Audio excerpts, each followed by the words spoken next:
నమస్తే. శ్రీధర్ టీవీకి స్వాగతం. ఈ నెలలోనే బతుకమ్మ పండుగ వస్తుంది. 9 రోజుల పండగ అది, పూల పండగ. ఈ బతుకమ్మ ఎవరు? బతుకమ్మ వెనకాల ఉన్న కథ ఏమిటి? ఎప్పటి నుంచి బతుకమ్మ పండుగ చేసుకుంటున్నారు? ఇలాంటి అనుమానాలన్నీ రాకపోవు.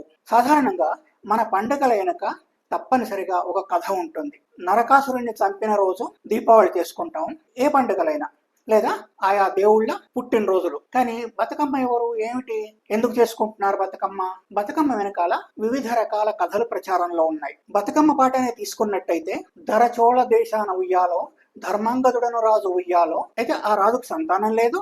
సంతానం లేకుంటే పార్వతి కోసం, లేదా కొన్ని చోట్లేమో లక్ష్మీదేవి కోసం అంటారు. తపస్సు చేస్తే లక్ష్మీదేవి గాని పార్వతీదేవి గాని కనికరించి ఆయనకు కూతురుగా పుట్టారని ఆమె బతుకమ్మ అనే ఒక పురాణ కథ.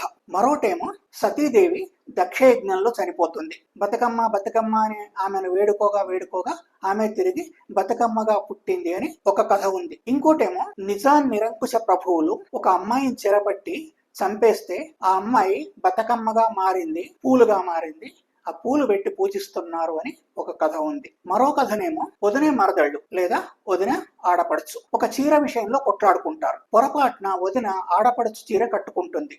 దాంతో గొడవ పెరిగి ఆడపడుచు వదినను చంపేసి పాతి పెట్టేస్తుంది. అక్కడ ఒక తంగేడు చెట్టు మొలుస్తుంది పచ్చని పూలతో. అయితే ఒక రోజు ఆ అమ్మాయి తల్లిదండ్రులు అమ్మాయిని చూడ్డానికి అమ్మాయి అత్తవారింటికి వస్తుంటే తంగేడు చెట్టు కనిపిస్తుంది.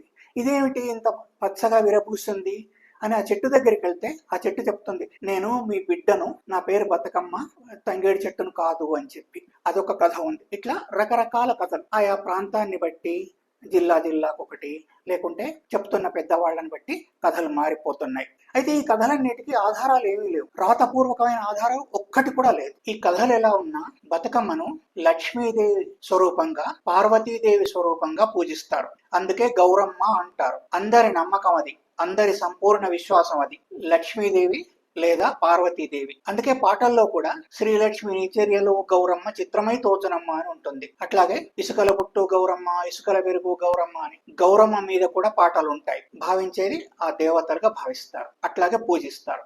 బతుకమ్మ పండుగ 100% మహిళల పండగ. స్త్రీలు బయటకు వచ్చి ఆడుకునే పండగ ఒకే ఒక్క పండగ బతుకమ్మ.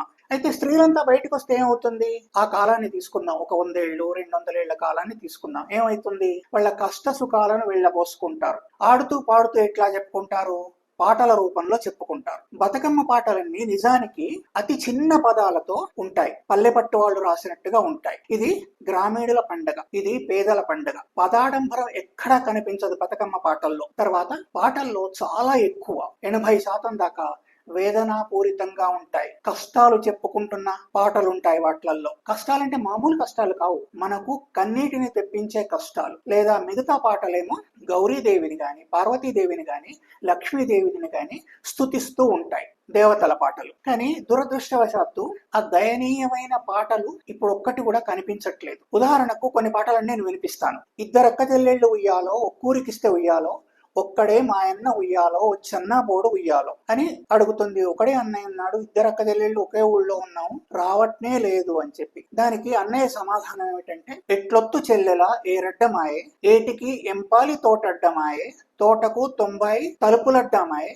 తలుపులకు తాళాలడ్డమైన. ఇట్లా రకరకాల వంకలు చెప్తూ రానే రాడు. ఆ పిల్లలేమో బాధపడుతుంటారు, ఒక్కసారి వచ్చిపోవచ్చు కదా మా అన్నయ్య అని. ఇది ఒక పాట. తర్వాత ఇంకొక దయనీయమైన పాట, చిన్న పాపకు చిన్న పిల్లకు పెళ్లి చేస్తారు. అప్పట్లో చిన్న వాళ్ళకు పెళ్లి చేసేవాళ్ళు కదా. అట్లా పెళ్లి చేస్తే భర్తనేమో పెద్దవాడు. ఆ పాట చూడండి ఎంత దయనీయంగా ఉంటుందో. ఈడు గాని కోడె నాగేట గట్టి, ఇడువాక దున్నేనే ఆ పాపకారి. పాపకారి ఎవరంటే తన భర్త. పాపకారి చేలో ఏమేమి పండు, పాయాక 10 పుట్ల పల్లెర్లు పండు అని చెప్పిస్తుంది. మాయన్న చేలో ఏమేమి పండు, తన సొంత అన్నయ్య చేలో ఏం పండుతాయంటే సకల ధాన్యాలు పండు, సజ్జలు పండు, అన్ని ధాన్యాలు పండు, ఆమిదాలు పండు, ఇట్లా మినుపలు, బియ్యము అన్ని పండుతాయి, గోధుమలు తన అన్న చేలో.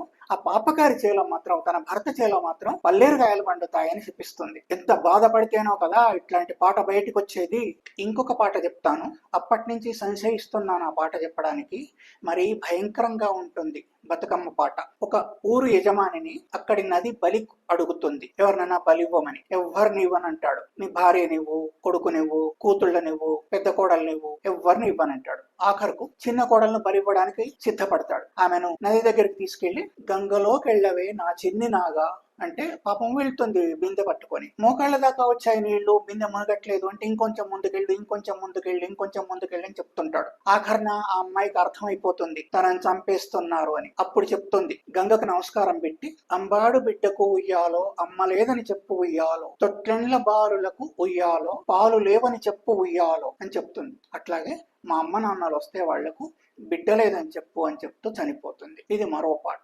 ఇట్లా తొవ్వే కొద్దీ బాధాకరమైనవి, బాధను పెట్టేవి, మనసును కలిచి వేసే పాటలు బతుకమ్మ పాటల్లో దొరుకుతాయి. ఇలా చాలా వరకు దుఃఖ గీతాలే ఉంటాయి. ఎవరైనా పెద్దవాళ్ళు ఉంటే వాళ్లను అడిగితే మరిన్ని పాటలు మనకు తెలుస్తాయి. బతుకమ్మను తయారు చేయడాన్ని పేర్చడం అంటారు. పల్లెల్లో అడవుల్లో దొరికే పూలతో బతుకమ్మను పేరుస్తారు. దాంట్లో ముఖ్యంగా తంగేడు పూలు, గునుగు పూలు, పోకబంతి పూలు, బంతి పూలు, ఇంకేమన్నా చుట్టుపట్ల దొరికే పూలు, అవి కూడా ఉచితంగా దొరికే పూలతోనే బతుకమ్మని పేరుస్తారు. విచిత్రంగా 20 ఏళ్లుగా బతుకమ్మ పల్లెలను దాటి, నగరాలను దాటి, ఆస్థానాల్లోకి వెళ్లిపోయింది, దర్బారుల్లోకి వెళ్లిపోయింది. ఇప్పుడు అది స్త్రీలంతా ఒకటై తమ కష్ట సుఖాలను చెప్పుకునే పండగ కానే కాదు. ఈ వీడియో సాంతం చూసినందుకు ధన్యవాదాలు. మన ఈ ఛానల్ ను తప్పనిసరిగా సబ్స్క్రైబ్ చేయండి. అట్లాగే బతుకమ్మ గురించి మీకెవరికి ఏ విషయం కొత్తది తెలిసినా కూడా కామెంట్ బాక్స్ లో రాయటం మర్చిపోవద్దు. వీడియో చూసే వాళ్ళందరికీ తెలుస్తుంది, నాకు తెలుస్తుంది.